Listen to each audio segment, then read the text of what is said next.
আর নিমন্ত্রণের পত্র লিখে যেই না বলরামের হাতে দিয়েছে, দাদা দেখো তো দাদা ঠিকঠাক পত্র লেখা হলো কিনা।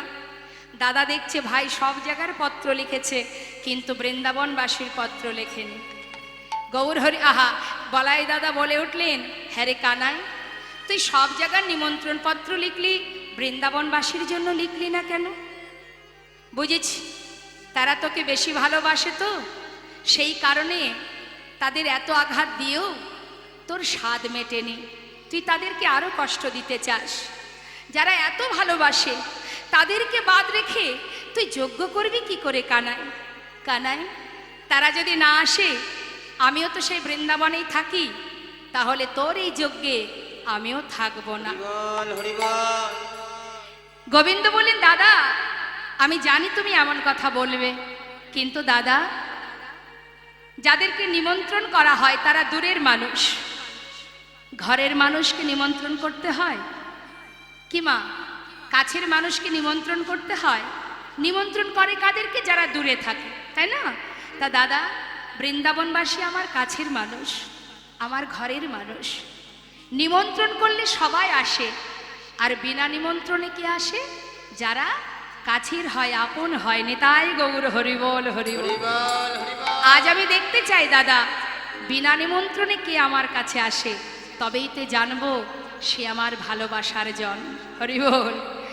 এদিকে বলরামের কথা শুনে গোবিন্দ কি করেছে? মা যশোমতী নন্দ মহারাজের জন্য, তাদের জন্য একটা পত্র লিখেছে।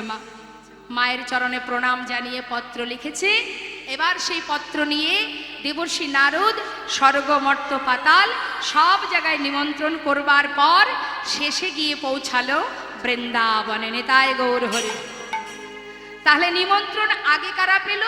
স্বর্গবাসী, মর্ত্যবাসী, পাতালবাসী, কিন্তু অবশেষে নিমন্ত্রণ পেল বৃন্দাবনবাসী। এখন সব জায়গায় নিমন্ত্রণ পাওয়া মাত্রই তারা সবাই ছুটতে ছুটতে যাচ্ছে প্রভাসে, আর শেষে গিয়ে পৌঁছালো বৃন্দাবনে। বৃন্দাবনে গিয়ে যেই না মা যশোমতীর অঙ্গনে প্রবেশ করেছে, মা যশোমতীর অঙ্গনে যাওয়া মাত্রই মা আমার চমকে উঠলেন। কে কে আসছে আমার ঘরে? চরণের নূপুরের ধ্বনি শোনা যায়, তবে কি আমার গোপাল? ওরে কে তুই? তুই কি আমার গোপাল এলি? বল না, এমন রুনুঝুনু নূপুরের শব্দ শোনা যায়। কে তুই? কে এসেছিস আমার ঘরে? একবার বল। দেবর্ষি নারদ বলছে, মা আমি দেবর্ষি, মা আমি তোমার গোপাল নই। ও তুই এসেছিস? কেন এসেছিস বল? তুই কি আমার গোপালের খবর এনেছিস? আমার গোপাল কেমন আছে জানিস তুই? দেবর্ষি নারদ বলছে, মা আমি দ্বারকা থেকেই আসছি, তোমার গোপাল কেমন আছে সে সন্ধান এনেছি। মা বল না, বল না সে কেমন আছে, বল একবার কেমন আছে সে? ভালো আছে মা। শোনো, তোমার জন্য পত্র পাঠিয়েছে। ও মা তোমাকে যেতে হবে। কোথায় যাব? প্রভাস নদীর তীরে তোমার গোপাল সে যজ্ঞ করছে, তুমি শিগগিরই তৈরি হয়ে নাও মা, তাড়াতাড়ি চলো। মা বলছে, সে কি রে, আমার গোপাল যজ্ঞ করছে? হ্যাঁ রে, কি লিখেছে পত্রে? মা তুমি একবার নিজেই পড়ে দেখো। আমি তো পড়তে পারবো না, জানিস সন্তানকে হারিয়ে তার জন্য কাঁদতে কাঁদতে আজ আমি অন্ধ হয়ে গেছি। পত্রে কি লেখা আছে আমি তো পড়তে পারবো না, তুই একবার একটু পড়ে শোনা না বাবা। মা তুমি এক কাজ করো, তোমার সন্তানের লেখা পত্রটি তুমি তোমার নয়নে পরশ করো। আমার বিশ্বাস পরশমণির পরশ পেলে তুমি আবার দৃষ্টি ফিরে পাবে। মা মা যশোমতী পত্রখানি একবার বুকে জড়িয়ে ধরছে, একবার নয়নে পরশ করছে, আর গোপাল গোপাল বলে কাঁদছে। দেখতে দেখতে গোটা বৃন্দাবনবাসী সবাই খবর পেল যেই না খবর পেয়েছে মা, সকলেই যাচ্ছে গোবিন্দ দর্শনে। আর এদিকে রাধারানীর অবস্থা কি? শ্রীমতী রাধারানী কৃষ্ণ শোকে আজ একবার চৈতন্য একবার অচৈতন্য। খবর পেয়ে দেবশ্রী নারদ এসেছে শুনে চিৎকার করে ডাকছে, রাধে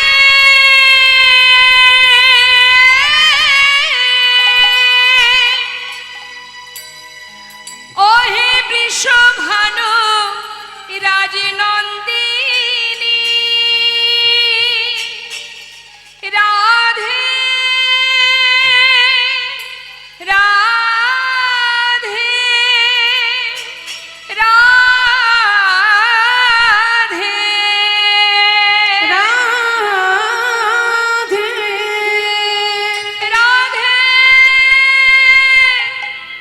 রাই ওঠ, রাই ওঠ, এমন করে আর মূর্ছা যাস না তুই একবার। ওই দেখ দেবর্ষি এসেছে দ্বারকা থেকে, তোর বধূ কেমন আছে?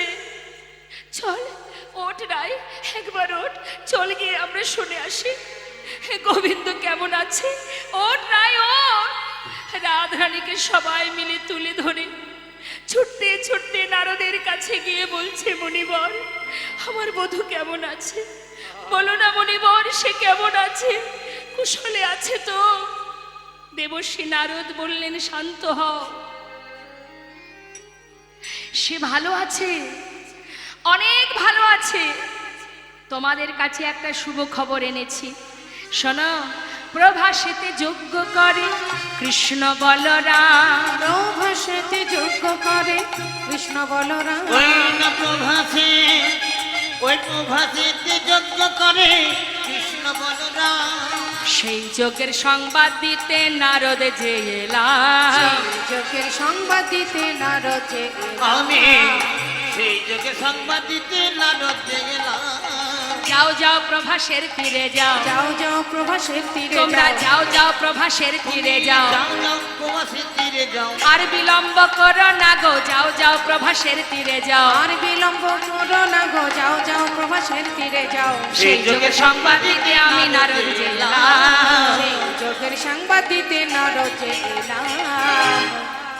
যেই না রাধারানী শুনেছে প্রভাসের তীরে গোবিন্দ যজ্ঞ করছে, আর রাধারানী নিজে নিজে প্রতিজ্ঞা করলেন, এই বৃন্দাবনে আমি আর থাকবো না।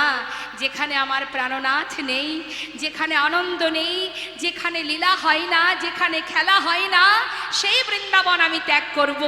মাথায় করে পসরা নিয়ে সখী বেষ্টিত হয়ে শ্রীমতী রাধারানী মনের আনন্দে চিরতরে বিদায় নিচ্ছে। বাবা, সব কিছু সুব্যবস্থা হলো, করুণাময় গোবিন্দ আমার বৃন্দাবন ছেড়ে তিনি চলে গেলেন দ্বারকায়। নিতাই গৌর হরিবল। গুরুর কাছ থেকে, গুরু সান্দীপনি মুনির আশ্রম থেকে তিনি রাজনীতি শিক্ষা লাভ করে তিনি বৃন্দাবন ছেড়ে চলে গেলেন দ্বারকায়। দ্বারকায় গিয়ে রাজা হয়ে আছে। আর এবার আমরা দেখব মা, বৃন্দাবনে কৃষ্ণহারা হয়ে বৃন্দাবনের কি অবস্থা। আমরা পদাবলীর মধ্যে দিয়ে শুনব, ধৈর্য ধরে আস্বাদন করুন, খুব ভালো লাগবে। প্রেমময়ী রাধারানী বৃন্দাবনে কৃষ্ণহারা হয়ে ভাবের আবেশে তিনি কৃষ্ণ বিরহিণী, তিনি কাঁদছেন। মাটির উপরে চোখের জল দিয়ে সেটাকে ভিজিয়ে তার উপরে কৃষ্ণের বদন অঙ্কন করছেন। তাই গৌর হরিব। ছবি আঁকছে মা, কেমন ভাবে? এখানে আছে নাকি ভালো চিত্র অঙ্কন করতে পারে এমন কেউ আছে? ছবি আঁকতে পারে এমন কেউ আছে এখানে? একটু হাত তুলে দেখান কে ভালো ছবি আঁকে। কেউ নেই? আচ্ছা আচ্ছা, মানুষের ছবি আঁকতে গেলে কোথা থেকে শুরু করতে হয়? আপনি যদি মানুষের একটা চিত্র অঙ্কন করেন, শুরুটা কিভাবে করতে হয়? বদন থেকে বা চরণ থেকে, তাই তো মা? তাহলে দেখুন আমার রাধারানী কত সুন্দর চিত্র অঙ্কন করছে। পদটা কিন্তু মন দেবেন, খুব মন দিয়ে শুনবেন, প্রত্যেকটা কথার মধ্যে ধ্যান দেবেন, খুব ভালো লাগবে। কি বলছে? আজ আমার রাধারানী মৃত্তিকার উপরে নয়নে জলে, আজ মৃত্তিকা ভিজিয়ে আজ ভাবের আবেশে তিনি কাঁদছেন। আর কি করছেন? আজ রাধারানী আমার চিত্র অঙ্কন করছেন। মুখে কি বলছে? কৃষ্ণ কৃষ্ণ বলি কাঁদে বাহু তুলি, মরমে দারুণ ব্যথা। কৃষ্ণ কৃষ্ণ বলি ওই কাঁদে বাহু তুলি, মরমে দারুণ ব্যথা। মৃত্তিকায় পরে মূরতি আঁকিয়া কহায়ে তার শনে কথা। ওই না মৃত্তিকার উপরে মূরতি আঁকিয়া কহে তার সনে কথা। বলে একবার বধূ কথা বলো, বলে আহা। একবার বধূ কথা বলো, ফিরে আসো কিবা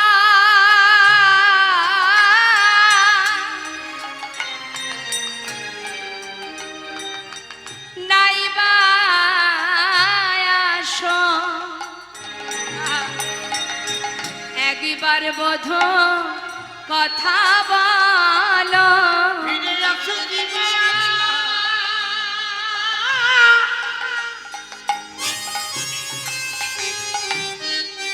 তুমি নাইবা আসো। একবার বধূ কথা বলো। মৃত্তিকায় পরে মূরতি আঁকিয়া কহরে তার শনে কথা। ওই না মৃত্তিকার উপরে আহা। মূরতি আঁকিয়া কহে তার সনে কথা। ওমা আঁকছে কি জানুন? শুনুন, একে একে আঁকছে, তবে কোথা থেকে আঁকছে? না মস্তক থেকে, না চরণ থেকে। রাধারানী আঁকছে কোথা থেকে? মহাজন বর্ণনা দিচ্ছেন, পদাবলিতে বলছেন, দেখো দেখো আঁকিয়া সে কটি, মানে কোমরটা, পরাই ঘটি কত না যতন করি। দেখো আঁকিয়া সে কোটি, পরাই ঘটে আহা। কত না যতন করি। নাভি সরোবর আঁকিল তারে পর কত না যতন করে। ওই দেখো না ভীষণ বর আখিল তার পার কত না যতন করি। ওমা বল হরিব। আজ কি করলেন? সুন্দর করে কোমরটা এঁকেছে, একটা পরনে সুন্দর করে ধটি বেঁধে দিয়ে নাভি সরোবর অঙ্কন করেছে। যেই না এঁকেছে, পাশে কারা? সখীগণ। সখীরা বলে উঠছে, আয় রায়, ও রায়। রায়, কি হয়েছে বল দেখি তোর? আরে বাবা, এ কেমন আঁকাচ্ছিরি রে? এইভাবে কেউ চিত্র অঙ্কন করে? কি রে, গুরু ধরে অঙ্কন শিখেছিলি, সব ভুলে গেছিস নাকি রে? হ্যাঁ? আরে বাবা, মানুষ যদি চিত্র অঙ্কন করে, হয় মস্তক থেকে আঁকে, না হলে চরণ থেকে আঁকে। তুই মাঝখান থেকে ছবি আঁকছিস? কি রে, ভুলে গেছিস বুঝি? শ্রীমতী রাধারানী বলিছেন ললিতারে, না না আমি চিত্র অঙ্কন ভুলি নাই। আহা, তবে এমন ভাবে আঁকছিস কেন? ওরে ললিতা রে, যদি আমি বদন আঁকি, ওই বদনের জোড়া ভুরু বাঁকা নয়ন যদি একবার আমার চোখে পড়ে যায়, আর যে আমি অঙ্কন করিতে পারবো না রে, ওই নয়নে যে জন নয়নে দেয়, সে যে জগতের সব ভুলে যায়, সেই জন্য আমি আঁকি না। আচ্ছা, যদি নয়ন আঁকলে তোর নয়ন জলে ভরে যায়, তাই তুই অঙ্কন করতে পারিস নি, তাহলে চরণ থেকে শুরু করতে পারতিস। চরণ থেকে আঁকলি না কেন? ওরে ললিতা রে, এই বৃন্দাবনে কৃষ্ণ আমায় ছেড়ে চলে গেছে। যদি আগে তার চরণাকি, আবার যদি সে আমায় ছেড়ে চলে যায়,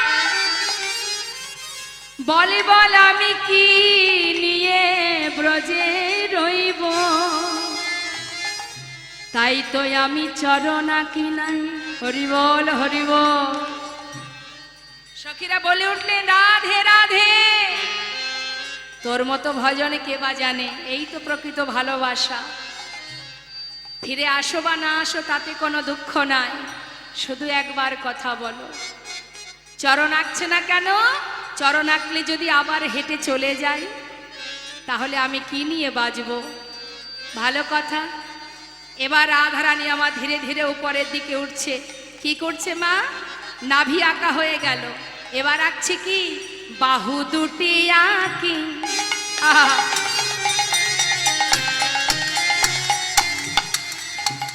ছলো ছলো আঁখি, বাঁশিটি দিল সেই করে। ওই না বাহু দুটি আঁখি,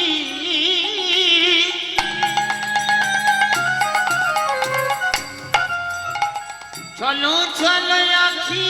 হরি বল হরি বল। ওই বাঁশিটি দিল সেই করে। এবার হাতে বাঁশি দিয়েছে মা, সুন্দর করে হাত দুটো এঁকে হাতে বাঁশিটা ধরিয়ে দিয়েছে। মানে বাঁশি অঙ্কন করবার পর রাধারানী ভাবের আবেশে বলিলেন বধূ হে, তেমনি করে একবার বাজাও বাঁশি। তেমনি করে হরি বল হরি বল। একবার বাজাও বাঁশি। যে বাঁশি সুরে আমি আমি পাগলিনী অবধূ, তেমনি করে বাজাও বাঁশি। যে বাঁশি শুনে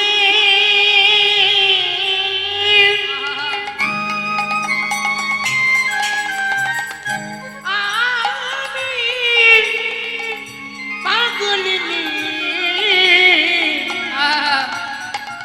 তেমনি করে একবার বাজাও শুনি। হাত আঁকা হলো, বাঁশি আঁকা হলো, রইল বাকি বদনটা। মহাজন বলছে দেখো কণ্ঠ কুম্ভ কিবা। আমার গলাটা আঁকছে অনুপম সভা, অগয়া কিল পরে পরে কণ্ঠ কুম্ভ কিবা। অনুপম শোভা দিল তার পরে পরে। গলা পর্যন্ত আঁকা হয়ে গেছে, বাকি আছে শ্রীবদনটা। রাধারানী দেরি না করে এবার সুন্দর করে বদন অঙ্কন করে সেই বদনের ওপরে নিজের বদনটা রেখেছে। মাটির উপরে বদন এঁকেছে মা, তার উপরে নিজের বদন রেখেছে। বদনটা রেখে বধূর বদন পানে নয়ন দিয়ে আর নিজেকে ধরে রাখতে পারছে না। সেই বদনের দিকে চেয়েছে, তার সেই মুখে মুখ দিয়ে আজ রাধারানী কাঁদছে। মুখে মুখ দিয়া কাঁদিয়া কাঁদিয়া কহে তার সনে কথা। মুখে মুখ দিয়া কাঁদিয়া কাঁদিয়া কহে তার সনে কথা। কহে যদুনা ওহে প্রাণনা, দেখো হে রাধার ব্যথা। কহে যদুনা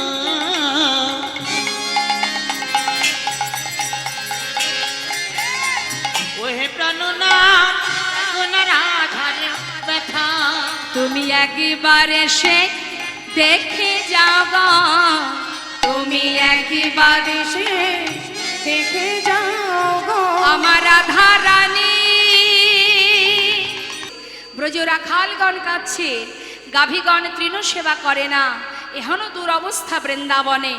এদিকে হঠাৎ দেবর্ষি নারদের মনে হলো বহুদিন হয়েছে সাধু সঙ্গ করিনি, যাই দেখি একটু বৃন্দাবনে একটু সাধু সঙ্গ করে আসি।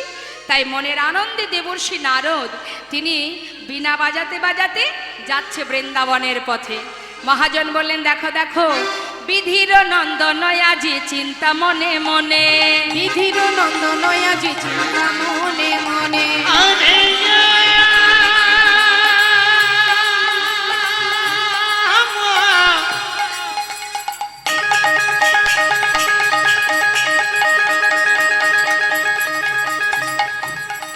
চলে যা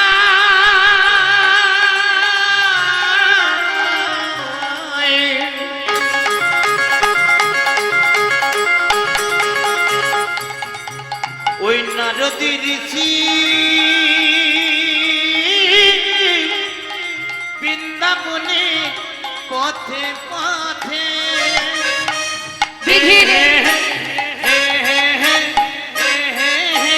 বিধির নন্দন আজি চিন্তা মনে মনে, কোথা রহু কৃষ্ণ ভক্ত হেরিব নয়নে, রহু কৃষ্ণ ভক্ত হেরিব নয়নে, কৃষ্ণ ভক্ত হেরিব নয়নে। মনের আনন্দে যাচ্ছে মা, সাধু সঙ্গ করবে। এখন বৃন্দাবনের দিকে যাচ্ছে তো মনের আনন্দে।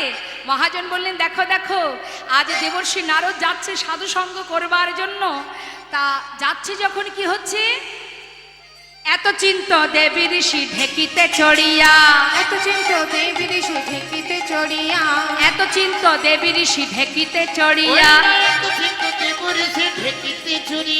দেখিতে দেখিতে যাই উলসিত হইয়া, দেখিতে দেখিতে যাই উল্লসিত হইয়া, দেখিতে যাই উল্লসিত হইয়া।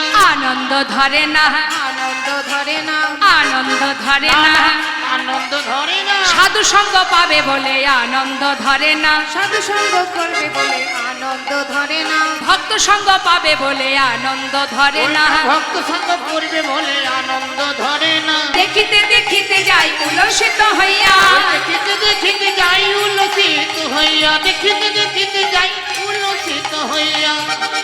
সাধু সঙ্গ করতে কার না ভালো লাগে। আপনারা যখন শুনেছিলেন এখানে যজ্ঞ হবে, কত ভক্তবৃন্দ আসবে, সাধু গুরু বৈষ্ণব আসবে, তাদের সঙ্গ পাওয়ার জন্য আপনারা যেমন ছুটে এসেছেন, নারদও যাচ্ছে বৃন্দাবনে সাধু সঙ্গ করবে। এখন চারিদিকে দেখতে দেখতে যাচ্ছে যে কোথায় আছে ভক্ত সঙ্গ, একটু সেখানে গিয়ে ভক্ত সঙ্গ করব, আলিঙ্গন করব। মনের আনন্দে যাচ্ছে, যত এগিয়ে যাচ্ছে বৃন্দাবনের দিকে তত কি হচ্ছে মা, একটা তাপ এসে তার গায়ে লাগছে। নিতাই গৌর হরিবল। এখন বৃন্দাবনের দিকে এগিয়ে যাচ্ছে কিন্তু একটা তাপ লাগছে গায়ে। কিসের তাপ? আমরা পথে চলতে চলতে যদি কোনো জায়গা থেকে একটা তাপ আসে, আমরা মনে মনে কি ভাবি? মনে করুন রাস্তা দিয়ে যাচ্ছি গাড়িতে, একটা তাপ লাগলো গায়ে, কি ভাববো? তবে কি কোথাও আগুন টাগুন লেগে গেল? একটু মনের ভিতরে চিন্তা হয়। দেবর্ষি নারদও সেই তাপটা অনুভব করে চারিদিকে দেখছে যে তাপটা কোথা থেকে আসছে। তপ্তদর্শী দেবী ঋষি চারি পানে চায়, তপ্তদর্শী দেবী ঋষি চারি পানে ওই চায়, না তপ্তদর্শী দেবী ঋষি চারি পানে চায়, কোথা হতে তাপ আসি লাগে মোর গায়ে, কোথা হতে তাপ আসি লাগে মোর গায়ে, কোথা হতে তাপাসি লাগলো মোর গাও। ভাবতে ভাবতে যাচ্ছে তাপটা কোথা থেকে আসছে। তাড়াতাড়ি করে একটু একটু করে বৃন্দাবনের ভিতরে যখন প্রবেশ করেছে মা, দেখছে বৃন্দাবনবাসী সবাই কৃষ্ণ শোকে শোকাহত, সবাই কাঁদছে, এতটাই কাতর তারা, তাদের যে বিরহের যন্ত্রণা সেটাই যেন তাপ অনুভব হচ্ছে। বৃন্দাবনে কৃষ্ণ হারা হয়ে সবাই কাঁদছে, যে যেমন ভাবে ভালোবাসে। তাই না দেখে দেবর্ষি নারদ মনে মনে বলছে, হে গোবিন্দ, আজ যদি বৃন্দাবনে না আসতাম জানতে পারতাম না। কি জানি কেন মনে হলো একটু বৃন্দাবনে যাই, একটু সাধু সঙ্গ করব।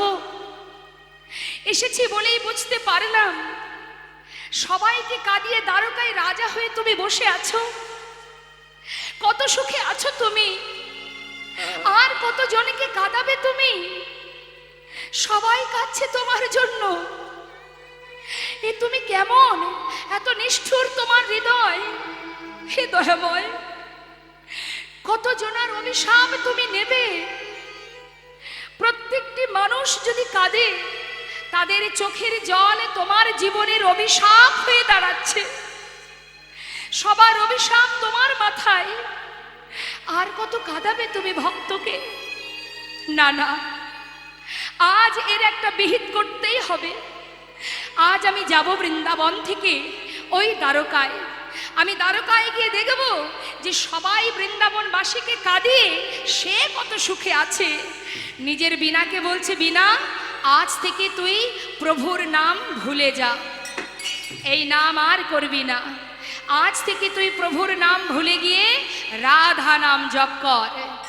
যে প্রভু সবাইকে কাঁদায় সে নাম আর গাওয়ার প্রয়োজন নেই।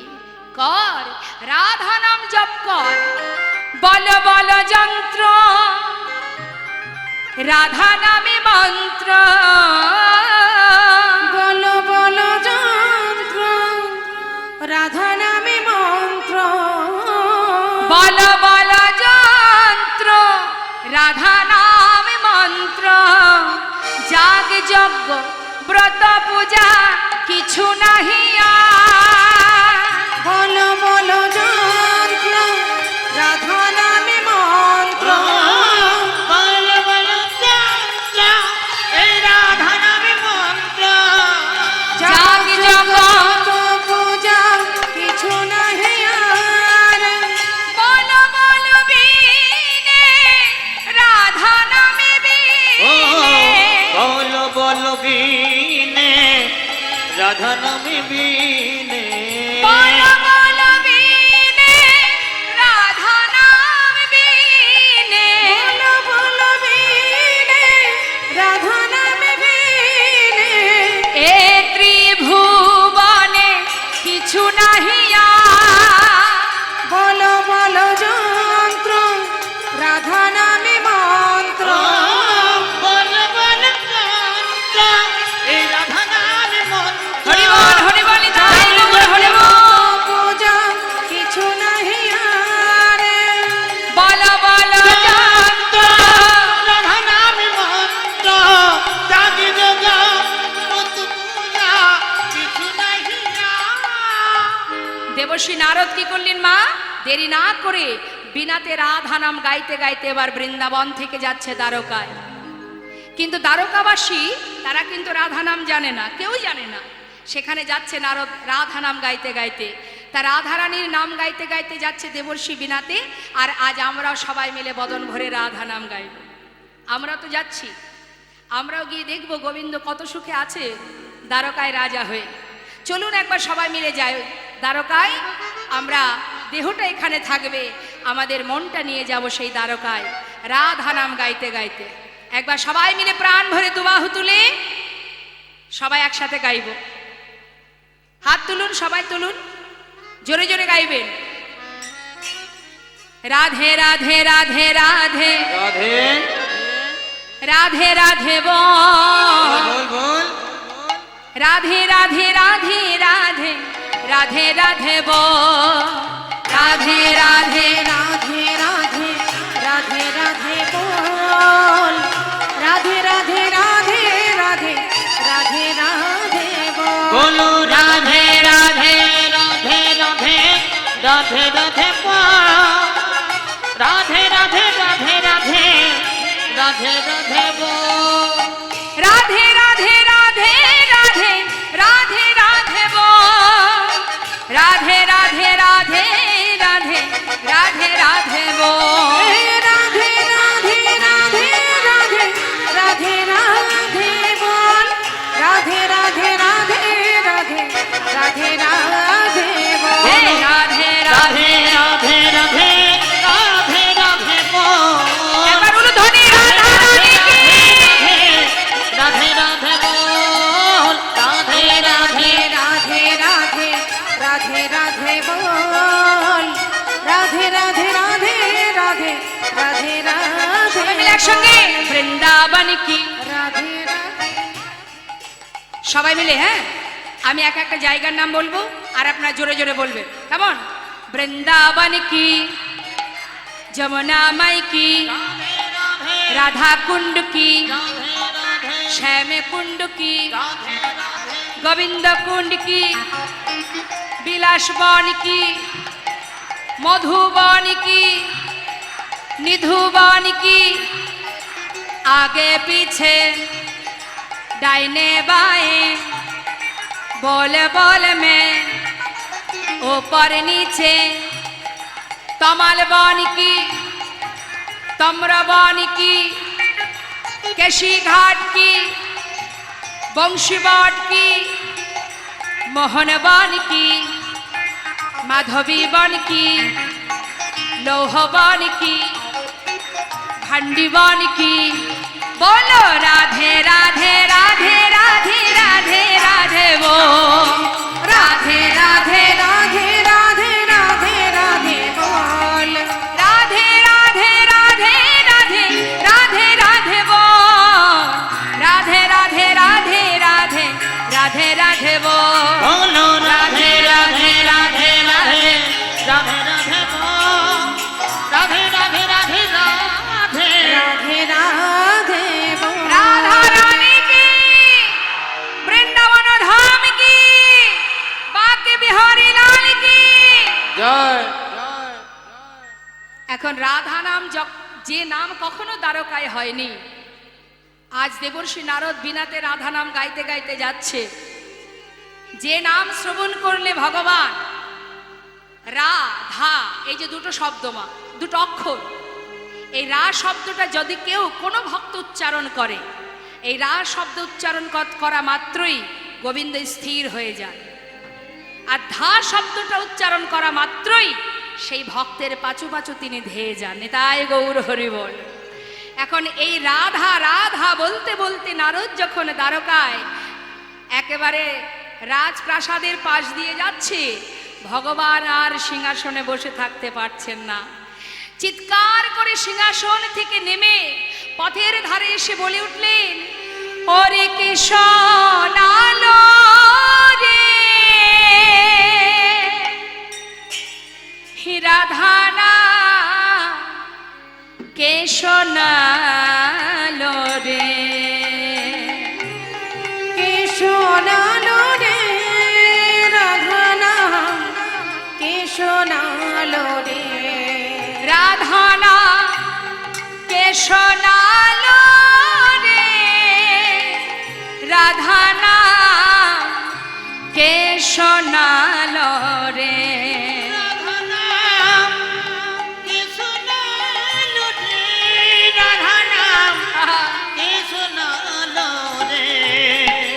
ও যার নাম শুনে এ প্রাণ আমার, শুনে শুনে প্রাণ যার নাম শুনে এ প্রাণ আমার আকুল কইল রে রাধা কেশনালো রে রাধা কেশনালো রে রাধানা কেশনালো রে রাধানা হরি বল। রাধানা শোনালো রে পথের ধারে দাঁড়িয়েছে গোবিন্দ। দেবর্ষি নারদ বীণা বাজাতে বাজাতে যেই না গোবিন্দের সামনে, তাকে প্রণাম করে গোবিন্দ বলে উঠলেন, মণিবর, আমি বুঝতে পেরেছি তুমি বৃন্দাবন থেকে এসেছো। এসো এসো মণিবর, তুমি ভেতরে এসো। ভেতরে নিয়ে গিয়ে আসন পেতে বসতে দিলেন। পাতা আসনে বসে দেবর্ষি নারদ গোবিন্দের মুখের দিকে তাকিয়ে আছে, বলছে, হে রাজন, আজ বড় কষ্ট হচ্ছে অন্তরে আমার, তোমাকে দেখে বড় কষ্ট হচ্ছে মহারাজ। ভগবান কৃষ্ণ বললেন, দেবর্ষি, তুমি আগে বলো বৃন্দাবনের সবাই কেমন আছে? আমার মা, আমার সখারা, ব্রজবাসী, নন্দ মহারাজ, তারা সবাই কেমন আছে? তারা কুশলে আছে তো? দেবর্ষি নারদ বললেন, হে রাজন, তারা কেমন আছে না আছে তুমি কি করে বুঝবে? তারা যত কষ্টই পাক না কেন, হরিবল হরিবল তাতে তোমার কি আসে যায়? কিন্তু জানো রাজন, আজ তোমাকে দেখে আমার বড় দুঃখ হচ্ছে। সমস্ত জগৎবাসী বৃন্দাবনবাসী সবাইকে তুমি কাঁদিয়ে যে মহাসুখে বিরাজ করছো, তুমি কি জানো তোমার কত অপরাধ হচ্ছে? অপরাধ, হ্যাঁ, মনে পড়ে সেই পুরাবের কথা, কুরুক্ষেত্রের কথা, মাতা গান্ধারীর কথা, যে অভিশাপ করেছিল তোমায়। সবাইকে কাঁদিয়েছো তুমি, আজ বৃন্দাবনবাসী তোমার জন্য কাঁদছে। আর কত, আর কত, আর কত কাঁদাবে তুমি? তাদের চোখের জল তোমার জীবনের অভিশাপ। অভিশাপ খণ্ডন করো রাজন, খণ্ডন করো। গোবিন্দ বললেন, মণিবর, কি করার আছে আমার? আমি কি করব? একবার আমায় উপায় বলে দাও। দেবর্ষি নারদ বললেন, মহারাজ, সেই জন্যই তো আশা, এর একটা ব্যবস্থা করতে হবে। দেবর্ষি নারদ কেন এসেছে মা? বৃন্দাবনবাসী যাতে আসতে পারে, কৃষ্ণকে দেখতে পায়, মনের কষ্ট দূর হয়ে যায়, যার কারণে আজ এই সুব্যবস্থা। শুধু একটা কারণ নয়, যজ্ঞের পিছনে অনেকগুলো কারণ। বলছে, শোনো রাজন, তুমি যদি যজ্ঞ করতে পারো, যজ্ঞ করলে কি হয়? জীবনের সমস্ত পাপ দূরীভূত হয়ে যায়। আচ্ছা, তা যজ্ঞ করতে গেলে কি কি করতে হবে? মহারাজ, সাধু গুরু বৈষ্ণবকে নিমন্ত্রণ করতে হবে। স্বর্গ, মর্ত, পাতাল সব জায়গায় নিমন্ত্রণ পত্র দিতে হবে। আর যখন সকলে আসবে, যে যা চাইবে দান করতে হবে। আজ দেবর্ষি নারদ মা যজ্ঞের নিয়মাবলী শিখিয়ে দিচ্ছেন গোবিন্দকে। কি বলছে? শোনো শোনো, যজ্ঞ না করলে অপরাধ খণ্ডন হয় না। এটা শুধুমাত্র দ্বাপর যুগে নয়, ত্রেতা যুগেও হয়েছে, তাই তো?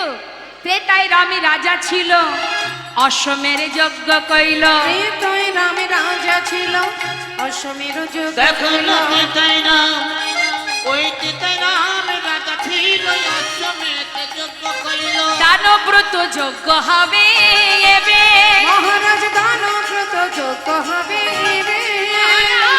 দানব্রত যজ্ঞ হবে এবে। ও মহারাজ, এই যজ্ঞের নাম হবে দানব্রত যজ্ঞ। দানব্রত যজ্ঞ মানে দান করতে হবে। দান করতে হবে কিভাবে? শোনো, সব জায়গায় নিমন্ত্রণ করতে হবে। মহারাজ, মন দিয়ে শুনে নাও, সব আমি বলে দিচ্ছি। কি? যে জন যা চাইবে হাসি মুখে দিতে হবে। যে জন যা চাইবে হাসি মুখে দিতে হবে। দান করিবে হাসি মুখে। মহারাজ দান করিবে হাসি মুখে। মহারাজ দান করিবে হাসি মুখে। শুধু তাই নয়, দান দিতে দিতে যখন তোমার সব ফুরিয়ে যাবে, মনে করো তোমার আর কিছু নেই, অনেক সময় দান করবার পর কি হয়? অহংকার জন্মায়। কেউ যদি একটু দান ধ্যান করে, দেখবেন তার ভিতরে অহংকার জন্মে যায়। আমি এই দিয়েছি, ওই দিয়েছি, তাই দিয়েছি, সবাই আমাকে সম্মান করুক, সবাই আমার নাম ঘোষণা করুক, সবাই আমাকে মাথায় করে রাখুক। এরকম কিছু কিছু মানুষের মানসিকতা আছে। একটু কিছু বেশি বেশি দান করলেই তার ভিতরে অহংকার জন্মে যায়, একেবারে বুক ফুলিয়ে হেঁটে বেড়ায়। দেখবেন আছে অনেকে এমন গর্ব করে যাবে, আমি 5,000 বস্ত্র দান করেছি, 500 কম্বল দান করেছি, আমি 2000 বৈষ্ণবের অন্ন দান করেছি। এগুলো গর্বের কথা, অহংকারের কথা। হ্যাঁ, এই অহংকার যদি থাকে মা, এই অহংকার, এই করেছি, ওই করেছি, সেই করেছি, তুমি কি করার মালিক? তুমি পেয়েছো, কোথা থেকে পেয়েছো? ভগবানের সৃষ্টি এই পৃথিবী, এই মর্তে তুমি মনুষ্যকুলে জন্ম পেয়েছো, তোমার সুকৃতির ফলে তুমি পেয়েছো, কিন্তু তুমি মালিক নও। তুমি সুকর্ম করেছো, তোমার কর্ম ভালো ছিল, তাই তুমি গোবিন্দের কৃপায় পেয়েছো। আবার যদি তোমার ভিতরে অহংকার এসে যায়, যদি তুমি ভাবো এটা আমি করেছি, তাহলে ভগবানের কেড়ে নিতে 1 সেকেন্ডও সময় লাগে। তুমি দেখাশোনা করছো, দেখভাল করছো, তুমি সব কিছু দেখছো, তুমি ম্যানেজারি করছো, দেখাশোনার মালিক তুমি, তুমি কিন্তু সেই সম্পদের মালিক নও। তাই তিনি যেমন দিতেও জানেন, আবার কেড়েও নিতে জানেন। আমরা অনেক সময় গর্ব করে বলি না, আমার 10টা বাড়ি আছে। অনেক জায়গায় বলে, আমরা যদি যাই বাবা অনেকে বলে এটা আমার বাড়ি, ওটাও আমার বাড়ি, আবার শহরে একটা ফ্ল্যাট আছে, বিদেশে একটা বাড়ি আছে, ইত্যাদি ইত্যাদি ইত্যাদি ইত্যাদি। আমার এই আছে, আমার ওই আছে, এই জিনিস আমার, ও জিনিস আমার, আমরা অনেকে বলি। আচ্ছা মনে করুন আপনার 10টা বাড়ি আছে, 10টা বাড়িতেই কি আপনি একই সঙ্গে থাকতে পারেন? পারেন না তো। থাকেন তো আপনি একটা বাড়িতে। আচ্ছা একটা বাড়িতে কি পুরোটাই আপনি থাকেন? দেখবেন আমরা গেলে অনেকে বলে এটা আমার বড় ছেলের ঘর, এটা আমার মেজো ছেলের ঘর, এটা আমার শ্বশুর শাশুড়ি থাকে, এটা রান্নাঘর, এটা ঠাকুর ঘর, ইত্যাদি ইত্যাদি। তার মানে আপনি থাকেন কোথায়? একটা ওই 15x20 ফুট একটা ছোট্ট ঘরের মধ্যে। বড় করেই বললাম 15x20 হোক। আচ্ছা মা 15x20-র মধ্যে কি আপনি সারাদিন থাকেন? থাকেন কোথায়? 6-7 যে পালঙ্ক আছে, সেই 6-7 পালঙ্কের উপরে থাকে, তাই তো? তাহলে আমার 10টা বাড়ি, থাকছি কোথায়? 6-7 পালঙ্কের উপরে। তা 6-7 যে খাটের যে মাপ, সেই খাটের এক কোণে আপনি থাকেন, তাই তো? এখন যদি বলে কি রে তুই এক কোণায় কেন ঘুমাচ্ছিস, মাঝখানে ঘুমাবি তো? বলে না গো হবে না, আর একজন আছে তো। মানে এখানেও শেয়ার আছে, 6-7 খাটের মাঝখানে আবার ভাগ আছে, পুরোটাই আমার নয়। তার মানে কি সে মালিক হোক আর মালকিনি হোক, তারও জায়গা দিতে হবে তো, সেটাও আবার ভাগ। যদি পাশে বাচ্চা থাকে তাহলে আরো গেল। তার মানে থাকি এক কোণে, মাত্র 3.5 হাত জায়গা। তাহলে এত অহংকার কিসের? আমার 10টা বাড়ি, 20টা গাড়ি, আমার এই আছে ওই আছে, কিসের এত অহংকার? হ্যাঁ, এই দম্ভতেই আমাদের শেষ হয়ে গেল সব। এই দম্ভ করেই আমাদের জীবনের সব শেষ হয়ে গেল। কিছুই তো আমার নয়, হ্যাঁ, কোনোটাই আমার নয়। ঘুমিয়ে আছি 3.5 হাত জায়গার মধ্যে, কতক্ষণ শ্বাস প্রশ্বাস চলবে তাই জানি না। তাহলে কিসের এত দম্ভ? নিতাই গৌর হরি বল হরি বল। যা কিছু এখানে পেয়েছি সবই আবার রেখে চলে যেতে হবে। তাহলে এত বড়াই করার কি আছে যে এটা আমার ওটা আমার? কিছুই তো আমার নয়। আমার কর্ম ভালো ছিল, পেয়েছি, আবার কারোর কাছে হ্যান্ড ওভার করে আমায় চলে যেতে হবে। নিজে কিছু নিয়ে যেতে পারবো না, এই দেহটাও নিয়ে যেতে পারবো না, কিচ্ছু যাবে না সঙ্গে। তাই বলছে শোনো, দান করবার পর অহংকার আসে, এ করেছি ওই করেছি। হে রাজন, দান করবার পরে তোমার যখন কিছুই থাকবে না, তারপরেও তোমার কাজ আছে। কি কাজ করতে হবে তারপর? হ্যাঁ, অহংকার, তোমার এই যে দান করার অহংকার, এই চূর্ণ করবার জন্য তোমাকে কি করতে হবে জানো? সবিশেষে দান দিয়া ভিক্ষার ঝুলি কাঁধে লইয়া, বিশেষে দান দিয়া ভিক্ষার ঝুলি কাঁধে মহারাজ সবশেষে, মহারাজ সবশেষে দান দিয়া ভিক্ষার ঝুলি কাঁধে লইয়া, ভিক্ষা মেগে খাবে মন সুখে। মহারাজ ভিক্ষা মেগে খাবে মন সুখে। ভিক্ষা মেগে খাবে মন সুখে। মহারাজ তোমার দানের অহংকার দূরে যাবে, দানের অহংকার দূরে যাবে, দানের অহংকার দূরে যাবে। দানের অহংকার দূরে যাবে। শোনো শোনো হে রাজন, দানের অহংকার দূরে যাবে। শোনো শোনো হে রাজন, বলি দানি ব্রতের এই তো রীতি। শোনো শোনো নিতাই গৌর হরি বল। এই তো রীতি। শোনো শোনো হে রাজন, তোমার দানের অহংকার দূরে যাবে। ভিক্ষা মেগে খাবে মন সুখে। মহারাজ ভিক্ষা মেগে খাবে মন সুখে। নারদের কথা শুনি কহে দেবে দিনমণি, নিমন্ত্রণের ভার কেবা লবে। তাহা শুনি মোহন কয়, চিন্তা কেন দয়াময়, দেবর শিরে ভার দাও এবে। বলছি এত চিন্তা করছো কেন? নিমন্ত্রণের দায়িত্বটা দেবর্ষি নারদকে দিয়ে দাও। কারণ নারদের বাহন কি মা? ঢেকি। গাড়িটা খুবই সরু, খুব ছোটোখাটো গাড়ি, ছোটোখাটো অলিগলি হলেও চলে যেতে পারবে, তাই না? আর সারা জীবন ধরে ওই ত্রিভুবন ঘুরে বেড়ায়, তো কোনো পথঘাট চিনতে দেবর্ষির বাদ নেই, একমাত্র দেবর্ষি পারবে নিমন্ত্রণ করতে। তা নাও দেখি, নিমন্ত্রণের দায়িত্বটা দেবর্ষিকে দিয়ে দাও। বিশ্বকর্মাকে স্মরণ করে ভগবান যজ্ঞাগার আয়োজন করছে, সমস্ত কিছু প্রস্তুতি নিয়ে এবার একটু একটু করে সব কিছু ব্যবস্থা করছে। যজ্ঞ বার্তা পেয়ে যাত্রা করিলেন রায়। যেই না যাত্রা করেছে, বাইরে পা রেখেছে, কোথায় ছিল মা কালস্য কুটিলা ননদিনী, ছুটে এসে দাঁড়ালেন বইয়ের সম্মুখে।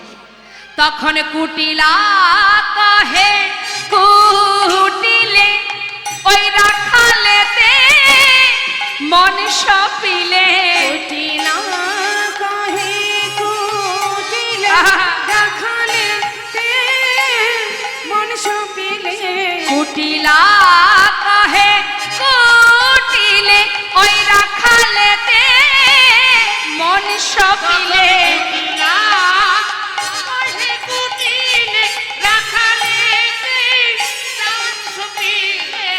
চিরকাল তোর কলঙ্ক গেল ও না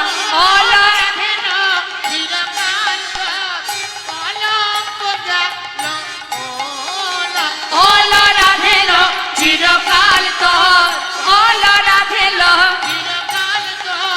অগরাধেল চিরকাল তোর কলঙ্ক গেল না।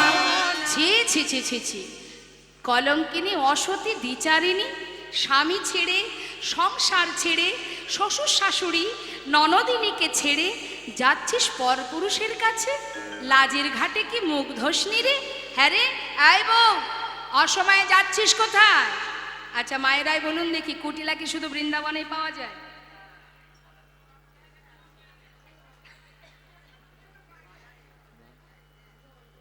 সব জায়গায় কুটিলা আছে। কুটিলা যে শুধু বৃন্দাবনেই আছে তা কিন্তু নয়।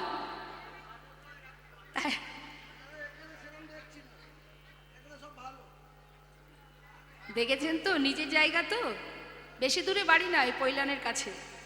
হ্যাঁ, এলাকার মানুষ তো ওই জন্য সুখ্যাতি করছে। ভালো না? না না, যারা কুটিল প্রকৃতির হয় তাদের মুখ দেখলে চেনা যায়। দেখবেন অন্যের ভালো যে সহ্য করতে পারে না, সেই তো কুটিলা। কূটমতি যার, কূটমতি, হ্যাঁ, কূটনৈতিক মনোভাব যার, সেই তো কুটিলা। তা তাদের মুখ দেখলে চেনা যায়। এখানে সেরকম কোনো বদন আমি দেখতে পাচ্ছি না। এখানে খুব সুন্দর বদন। যাই হোক, এখন কুটিলা বলছে ছি ছি ছি ছি ছি, পরপুরুষের কাছে যাচ্ছি স্বামী ছেড়ে, কলঙ্কিনী অসতী। হ্যাঁ, বলি শোন, বলি যাচ্ছিস কোথায় রে? রাধারানী কিন্তু কোনো কথা বলছেন। এখন মনে করুন কেউ যদি আপনার সঙ্গে ঝগড়া করতে আসে, আপনি একাই বকবক করে যাবেন, অপর ব্যক্তি যদি কোনো কথা না বলে, দেখবেন তাতে রাগ আরো বেড়ে যাবে। এই বুদ্ধিটা প্রয়োগ করবেন। মানে কেউ যদি আপনার সঙ্গে কোনো বিষয়ে ঝগড়া করতে আসে, আপনি কথাই বলবেন না, সে একা বলতে বলতে বলতে বলতে দেখবেন কি আরো জ্বলবে, আরো জ্বলবে, বলতে বলতে এক সময় সে নিজেই মুখটা বন্ধ করে থাকবে। যদি কথা বলেছেন তাহলে বিপদ, সে বাড়তেই থাকবে। বলা যাবে না, চুপচাপ থাকতে হবে। এখন কুটিলা দেখছে এত করে কথা বলছি, বউ তো কোনো উত্তর করছে না। কিরে, কথা বলছিস না কেন? হ্যাঁ, চুপচাপ দাঁড়িয়ে থাক, আজ তোর একদিন আর আমার একদিন। কথা বলবি না? শোন, ঘরের বউ ঘরে যাবি, না হলে এইখানে দাঁড়িয়ে থাক। চললাম দাদাকে ডাকতে। এখন আয়ান তো মায়ের পূজায় সর্বদাই ব্যস্ত থাকে, আর কুটিলা সে তো বউকে মোটে সহ্য করতে পারে না। এখন সেই যাচ্ছে দাদার কাছে নালিশ করতে। আর রাধারানী যাবার পথে বললি, ননদিনী যাচ্ছ যাও, তবে শোনো ননদিনী, তোমার কথা মতো আমি এখানেই দাঁড়িয়ে থাকবো, যত সময় তুমি না আসবে আমি এখান থেকে কোথাও যাব না। বেশ, এবার চললেন কুটিলা আয়ানের কাছে। দাদা, ও দাদা,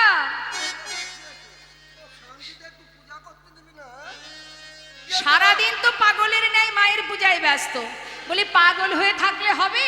বাড়ির বউটা কোথায় যায় না যায় একটু খেয়াল রাখবে না? বলি শোনো, বুঝতে পারি না। আচ্ছা দাদা, একটা কথা জিজ্ঞাসা করব, বৌদি কি কখনো তোমাকে শিকড় পাকড় খাইয়েছে?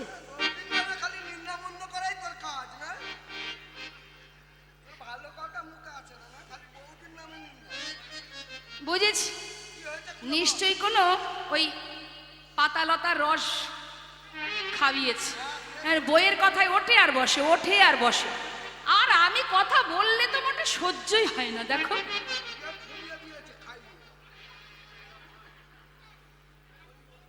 হ্যাঁ, বলি শোনো, আজকে যদি আমার সঙ্গে যাও তো ভালো, না হলে সারা জীবন আবার এই বউহারা হয়ে যেতে হবে। হ্যাঁ, ওই তোমার বউ গো, সে তোমার কুলে কালি দিয়ে ওই যে কেলে ছোড়া ওর কাছে চলে যাচ্ছে। পারবো মানে হাতে নাতে প্রমাণ দেব, পথের ধারে দাঁড় করিয়ে রেখে এসেছি। আয়ান বলছে তবে দাঁড়া, দেরি কর, প্রতিদিন তুই এসে জ্বালাস, আর ভালো লাগে না। আজকে ওর একদিন আর আমার একদিন, হয় ওকে বলি দিয়ে ঘরে ঢুকবো, আর যদি দেখি কথাটা মিথ্যে তাহলে তোকে আর বাঁচিয়ে রাখবো না, তোকে মেরে তারপরে ঘরে আসবো। আয়ান কি করেছে, রেগে গিয়ে এবার মায়ের হাত থেকে ওষিটা নিয়েছে। ক্রোধেতে আয়ান হয়ে কম্পমান, ক্রোধেতে আয়ান হয়ে কম্পমান, ক্রোধেতে আয়ান হয়ে কম্পমান, ক্রোধেতে আয়ান হয়ে কম্পমান, ওষি তুলে নিল হাতে। ওই ক্রোধেতে আয়ান হয়ে কম্পমান, ওষি তুলে নিল হাতে। কাঁপিতে কাঁপিতে দাঁড়ালো আসিয়া কুটিলার সম্মুখেতে, কাঁপিতে কাঁপিতে দাঁড়ালো আসিয়া কুটিলার সম্মুখেতে। এই দেখ ওষি নিয়ে এসেছি, এই দেখ ওষি নিয়ে এসেছি, এই দেখ ওষি নিয়ে এসেছি, এই দেখ ওষি নিয়ে এসেছি, কুলের কাটা দূর করিতে এই দেখ ওষি নিয়ে এসেছি। ফুলের কাটা দূর করিতে এই দেখ ওষি নিয়ে এসেছি। কাঁপিতে কাঁপিতে আহা! আসিয়া কুটিলার সম্মুখে। নিতাই গৌর হরিবল হরিবল। দাঁড়ালো আসিয়া কুটিলার সম্মুখেতে। এই দেখ মায়ের হাতের রশিটা নিয়ে এসেছি, আজকে কুলের কাটা দূর করে তবে ঘরে ঢোক। সহ্য হয় না, তবে কুলের কাটা যে কে হবে সঠিক জানি না। কুটিলাকে বলছে তুইও হতে পারিস, আবার আমার বউও হতে পারে, দেখা যাক কে কুলের কাটা। এবার কি করলেন, তাড়াতাড়ি করে কুটিলার হাত ধরে এসে পৌঁছালেন। এসে দেখছে হ্যাঁ যা বলেছে কুটিলা তাই, রাধারানী দাঁড়িয়ে আছে। কাছে এসে বললেন এই বউ, এত তাড়াতাড়ি যাচ্ছিস কোথায়? সেজে গুজে মাথায় করে পসরা নিয়ে যাওয়া হচ্ছে কোথায়? ছি ছি ছি ছি ছি ছি ছি, নিজপতি তেজি পরপতি ভোজি, নিজপতি তেজি পরপতি ভোজি, নিজপতি তেজি পরপতি ভোজি, নিজপতি তেজি পরপতি ভোজি। মজুরি রাখালো সহনে, নিজপতি তেজি পরপতি ভোজি, মজুরি রাখালো সহনে। তোর হলো পুণ্যকালে ঘুচাবো জঞ্জালেই ছিল তোর কপালে, হলো পূর্ণকাল ঘুচাবো জঞ্জালেই ছিল তোর কপালে, হলো পুণ্যকাল ঘুচাবো জঞ্জালেই ছিল কপালে। রাধে তোর প্রাণ না শিব, রাধে তোর প্রাণ নাসিব, রাধে তোর প্রাণ না শিব, রাধে তোর প্রাণ নাসিব, ফুলের কাটা দূর করিব রাধে তোর প্রাণ না শিব। আমার ফুলের কাটা দূর করিব, রাধে তোর প্রাণ নাসিব। হলো পূর্ণকাল ঘুচাবো জঞ্জালেই ছিল তোর কপালে, হলো পুণ্যকাল ঘুচাবো জঞ্জালেই ছিল কপালে, হলো পূর্ণকাল ঘুচাবো জঞ্জালেই ছিল তোর কপালে। হলো পুণ্যকাল ঘুচাবো জঞ্জালেই ছিল কপালে। যেই না ওষি তুলেছে মা মারতে যাবে, শ্রীমতী রাধারানী মনে মনে ভাবলেন এবার রাধারানী আয়ানকে পুরবের কথা মনে করাতে হবে। উপযুক্ত সময় এসে গেছে, এবার ওকে স্মরণ করাতে হবে পুরবের কথা। তাই রাধারানী দেরি না করে যোগমায়াকে স্মরণ করে এবার রাধারানী আমার কালী হয়ে দাঁড়ালেন। কি করলেন, নবকদম্বিনী যিনি রসের পরিপাটি, নবকদম্বিনী যিনি রসের পরিপাটি,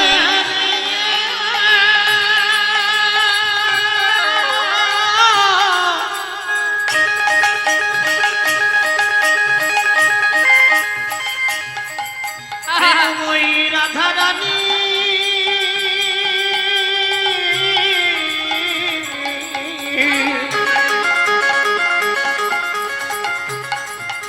আজ কালী হয়ে দাঁড়ালো, দাঁড়ালো, দাঁড়ালো গো। ওই নবকদম্বিনী যিনি রসের পরিপাটি, এগো নীল শাড়ি খসাইয়া পরায় অরুন্ধতি, নীল শাড়ি নিতাই গৌর হরিবল। নীল শাড়ি খসাইয়া পরায় অরুন্ধতি, কালী মুর মূরতি হয়ে রায় দাঁড়াইল কালিয়া মূরতি হয়ে রায় দাঁড়াইল তখন কালিয়া মূরতি হয়ে রায় দাঁড়াইল ছুটে গিয়ে রাধা রানীর চরণ ধরিল ছুটে গিয়ে লাই গৌর হরি বল। ধরিল ছুটে গিয়ে রাধা রানীর চরণে ধরিল ছুটে গিয়ে রাধারানী চরণ ধরিল ক্ষমা কর রায় ক্ষমা করো রায় ক্ষমা কর রায় ক্ষমা করো না ওই চরণের অপরাধী ক্ষমা কর রায় ওই চরণের অপরাধী ক্ষমা করো বলে রায় ওই চরণের অপরাধী ওহে আমার রাধা রানী ওই চরণের তাই গৌর হরি বল গৌর হরি বল। চরণের অপরাধী হে আমার রাধা রানী ওই চরণের অপরাধী হে